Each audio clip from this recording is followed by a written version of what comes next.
Me llamo Teresa Quiroga, soy docente, pero me gusta más decir soy maestra. Fui maestra, estoy jubilada, pero me sigo sintiendo maestra. Creo que escribir es un don muy bonito y que todos en el fondo lo tenemos. En algún momento salta esa chispa afuera y algo dejamos escrito para los demás. Soy Víctor Venancio Ruiz, escritor sanpedreño. Tengo una publicación de un libro que se llama Senderos de Sueño, que fue publicado en el año 2003. Es un libro que habla sobre poemas de la vida cotidiana del docente en la zona rural. Mi nombre es Abel Busto, soy sanpedreño y me dedico a la literatura. Hola a todos, yo soy Eugenio Andrés Avellaneda, soy técnico nacional en comunicación social, egresado de la Universidad Nacional de Córdoba, y desde el año 2007 aproximadamente estoy registrado como gestor cultural ante la Secretaría de Cultura de la Nación. Mi nombre es Ocalo, a los efectos de los libros de mi autoría, Víctor Oscar García, a los efectos civiles, Víctor Oscar Ernesto García, en España García Moreno.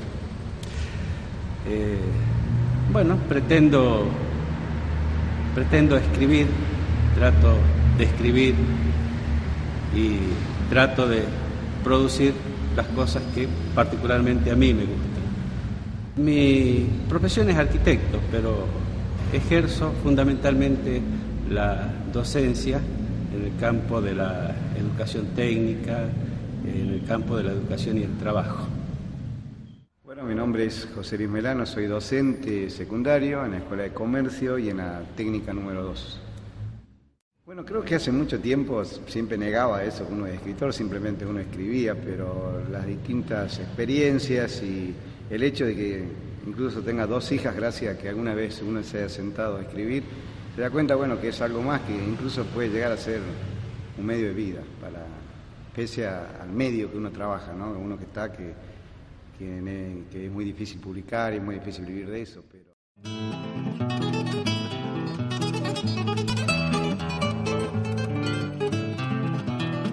Escribo porque me gusta.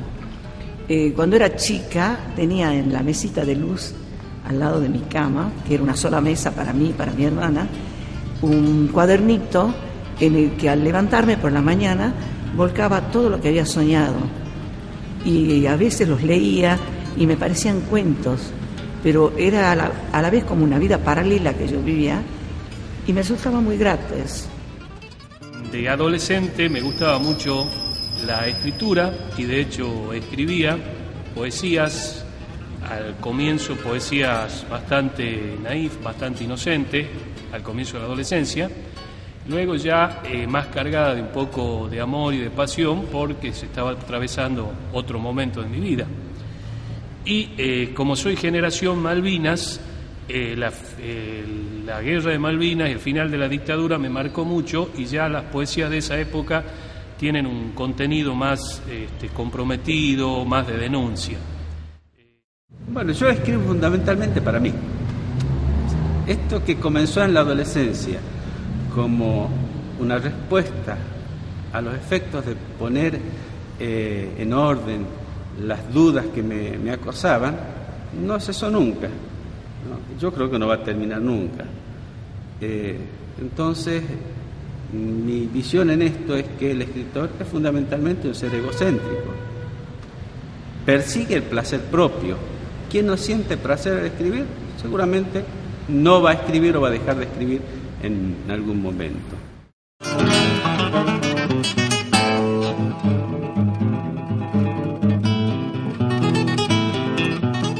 Y cuando estaba en la escuela estudiando, escribía algunas cositas chiquitas, pero los únicos que la leían eran mi papá, mi mamá, mis hermanos.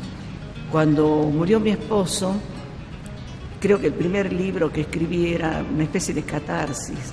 Volqué ahí todo lo que en ese momento sentía.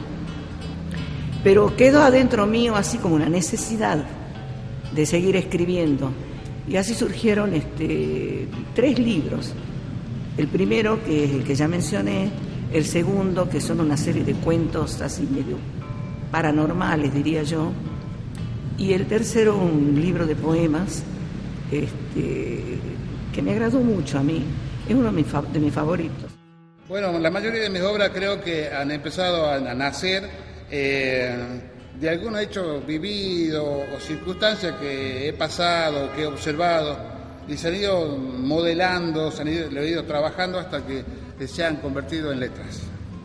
Bueno, fundamentalmente yo escribí siempre poesía, digo, desde este punto de vista del ser escritor, ¿no?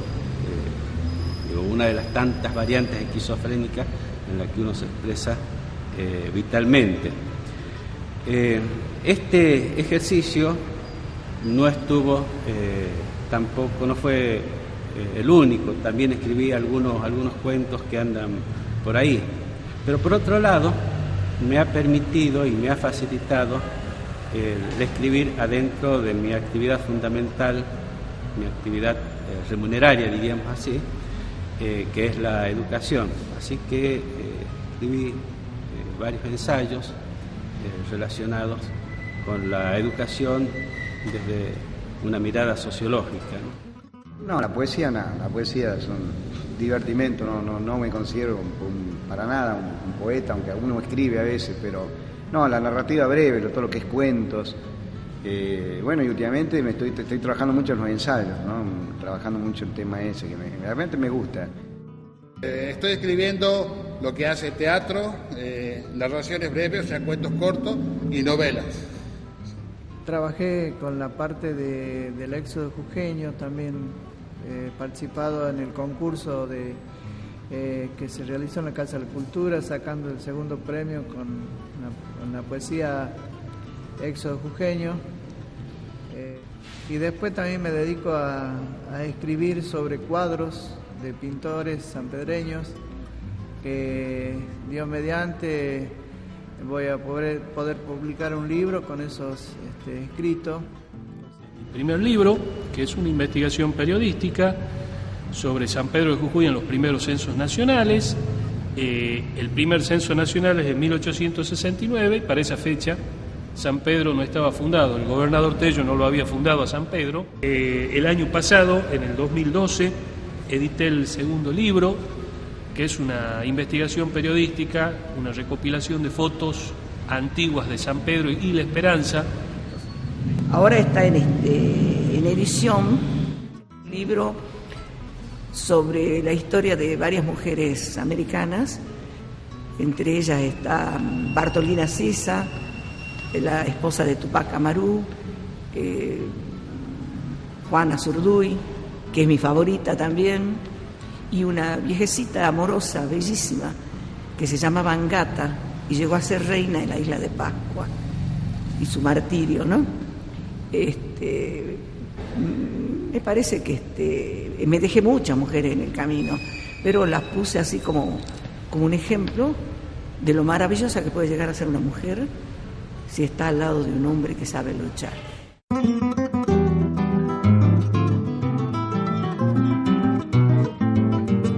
Bueno, en cuanto a los estilos, siempre me gustaron los cuentos de Julio Cortázar, Haroldo Conti, hay varios que realmente tienen un estilo que en mi juventud, digamos, me llevaron a... Pero fundamentalmente, digamos, que incluso la gente me decía que algunos cuentos eran menos cortasarianos, cosas que no me ofenden para nada, todo. Las referencias yo creo que son fundamentales al inicio. En aquel momento, las referencias, o las influencias, diría más bien, ¿no? Eran múltiples. A mí me quemó la cabeza, por ejemplo, la literatura beatnik de Estados Unidos.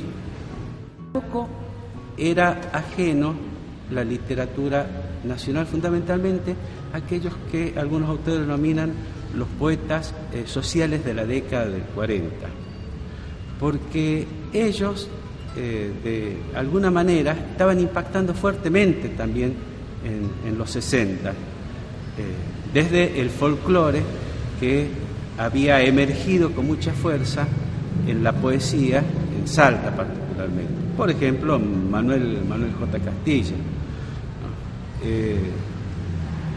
Recuerdo, por ejemplo, Raúl Galán tuvo un impacto muy fuerte en mí cuando lo descubrí. Hoy hablar de un libro es complicado, porque por ahí sí hay que subirlo a la web o digitalizarlo. Hoy muchos chicos trabajan en el tema audiovisual, no tener un libro, entonces muchas veces uno tiene que adaptarse a eso y no lo considero demasiado diferente, si bien hay gente que se dedica a uno o a la otra cosa. Todo lo que se presente nuevo y uno pueda expresar algún tipo de sentimiento, bueno, bien vale, pero siempre nace todo de la narrativa, de escribir, que espero que eso no se acabe nunca. Yo creo que Internet está tirando por tierra estas pretensiones de autoría. Hoy los chicos copian y pegan, y el copiar, pegar y modificar fundamentalmente también es un acto creativo. Los collages que hacen los chicos en los foros, en los blogs, son actos también creativos que van modificando una producción original, que era la forma en que en la antigüedad se producía literatura también.